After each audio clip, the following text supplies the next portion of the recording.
हिंदू धर्म में गंगा जल का महत्व, गंगा जल की कसम खा के कहता है कि हमें ये पता ही नहीं लग रहा वोट कहाँ गई। नमस्कार, आप सभी का स्वागत है। सबसे बड़ा मुद्दा इस समय पे यही है कि भैया जब से भाजपा 3 राज्यों में जीती है, कांग्रेस के काफी लोग हो, चाहे दिग्विजय सिंह हो, चाहे सपा से अखिलेश यादव हो, चाहे मायावती हो, सबका ये कहना कि भैया जनता का जो विश्वास है वो अब ईवीएम से हट चुका है। तो बहुत तमाम मुद्दे हैं, उन सब पे भी सीधे बात करते हैं। विजेंद्र यादव जी हैं हमारे साथ में और समझने की कोशिश करते हैं कि आखिर विपक्ष क्यों कांग्रेस को बैन कह रहा है, क्यों कांग्रेस को भाजपा का साथी कह रहा है। स्वागत है सर आपका। धन्यवाद। सबसे बड़ा सवाल यही, अब आप पहले से नहीं बोलते हैं कोई भी विपक्ष की पार्टी, लेकिन चुनाव हार जाते तो फिर कहते हैं कि भैया ईवीएम खराब है। देखिए, अब ईवीएम का सवाल इस देश का सवाल नहीं रह गया है। सबसे पहली बात, जब ईवीएम हमारी पार्टी कांग्रेस पार्टी के रिजिम में इस देश में आई तो भारतीय जनता पार्टी और भारतीय जनता पार्टी का शीर्ष नेतृत्व तो सबसे पहले इस ईवीएम के विरोध में उतरा और यहाँ तक कि उसमें जो भी कागजी तौर पर लिखत पढ़त हो सकती थी ईवीएम के खिलाफ उन्होंने की। आज न केवल ये आरोप है, मैं बड़ी साफ गोई के साथ इस बात को कहना चाहता हूँ, इलेक्ट्रॉनिक सिस्टम का देश और दुनिया में जितना भी सिस्टमेटिक सिस्टम हो सकता है, मुझे आप ही बता दीजिए इलेक्ट्रॉनिक सिस्टम का ऐसा कौन सा सिस्टम है जिसको दुरुस्त नहीं किया जा सकता, जिसको बदला नहीं जा सकता। मोबाइल आपके हाथ में है, आप मेरी बाइट ले रहे हैं, मेरा इंटरव्यू कर रहे हैं, इसमें आप कहीं भी किसी भी तरह की काट छाट छेड़छाड़ कर सकते हैं, जो आपके मन में आए वो कर सकते हैं। ये कैसे संभव है? आप दिल्ली में बैठकर, इसरो में बैठकर, आप DRDO में बैठकर और चंद्रयान चंद्रमा पे पहुंचा सकते हैं।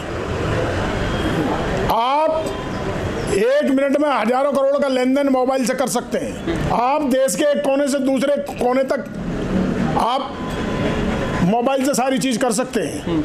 आप कहते हैं कि ईवीएम में कुछ बदलाव नहीं हो सकता। चुनाव आयोग कह रहा है साबित करो, सुप्रीम कोर्ट कह रहा है अब ये सब बंद करो। आप बताइए, कौन, आप मुझे बताइए इस देश का कौन आम आदमी इस मोबाइल के विषय में, इसकी इंटरनल चीज़ों के विषय में जानता है, सिवाय इसे चलाने के, व्हाट्सएप करने के, लिखने पढ़ने के। इंटरनल इसमें क्या है किसको पता है इस बात की? जब कोई चीज़ संदेशस्पद है और किसी चीज़ पर भरोसा टूटा है, चाहे वो विपक्षी दल का टूटा है, किसी उम्मीदवार का टूटा है, तो भारत का संवैधानिक नागरिक, भारत के संवैधानिक नागरिक के संवैधानिक दायित्वों की रक्षा के लिए ये जरूरी है कि सरकार उस पर त्वरित कार्रवाई करके उस भरोसे को कायम करे। सरकार को उसका दूध का दूध और पानी का पानी करना चाहिए। और इसका ताजा उदाहरण ये है, इसकी सबसे महत्वपूर्ण बात ये है, दुनिया के सबसे बड़ा राष्ट्रीय अध्यक्ष अमेरिका, जहां ईवीएम का निर्माण हुआ, जर्मन और जापान, नीदरलैंड और तमाम, लंदन और ब्रिटिश के तमाम और कितने देशों में ईवीएम को खारिज किया जा चुका है। तो फिर ऐसी कौन सी मजबूरी है?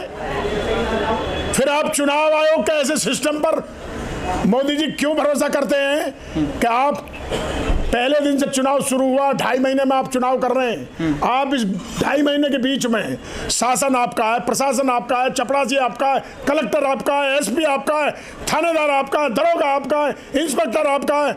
किसी आम आदमी की या किसी राजनीतिक दल की हैसियत और औकात है कि आप वहाँ फटक जाने दें? आप इन 2.5 महीनों में, 2 महीनों में, 1 महीने के अंतराल में क्या कर रहे हैं? ये सवालिया निशान है सरकार के ऊपर और मोदी और अमित शाह के ऊपर सवालिया निशान है। अगर संदेह इस ईवीएम पे है, और खाली संदेह नहीं है, मैं भी व्यक्तिगत तौर से कह रहा हूँ, कोई सूरत और दुनिया की कोई ताकत नहीं है इन तीनों राज्यों में कांग्रेस को हरा दी। ये सब मशीनिंग सिस्टम है और ईवीएम का खेल है। गाजियाबाद से जुड़े हुए हैं, अध्यक्ष कांग्रेस की तरफ से एक आधिकारिक पद पर है, लेकिन आपको आपने ये तो नहीं देखा होगा कहीं सोनिया गांधी को, प्रियंका गांधी को, राहुल गांधी को कि ईवीएम बैन की जाए, वो तो आवाज उठाते नहीं है। उन्हें उठाने की आवश्यकता क्या है? उनके ग्रास रूट का वर्कर जो चीज़ों को देख रहा है, महसूस कर रहा है, जो जमीन पर काम कर रहा है, वो वर्कर अपने नेताओं से अपील कर रहा है। और मैं भले ही कांग्रेस पार्टी का एक संवैधानिक पद पर बैठा हुआ कार्यकर्ता हूँ, मैं इस देश का आम नागरिक हूँ, मेरा फंडामेंटल राइट है, ये मेरा अधिकार है कि अगर संदेह है तो संदेह का दायित्व सरकार को लेना चाहिए। और ये संवैधानिक अधिकार है एक नागरिक का कि उस संदेह को देश और दुनिया के सामने क्लियर किया जाना आप ये चाहिए। कह रहे हैं और राहुल गांधी मेरी मांग है इस ईवीएम को समाप्त करो, भाजपा समाप्त हो जाएगी। नहीं, मेरा सवाल यह है कि क्या राहुल गांधी को इस बारे में जानकारी नहीं है?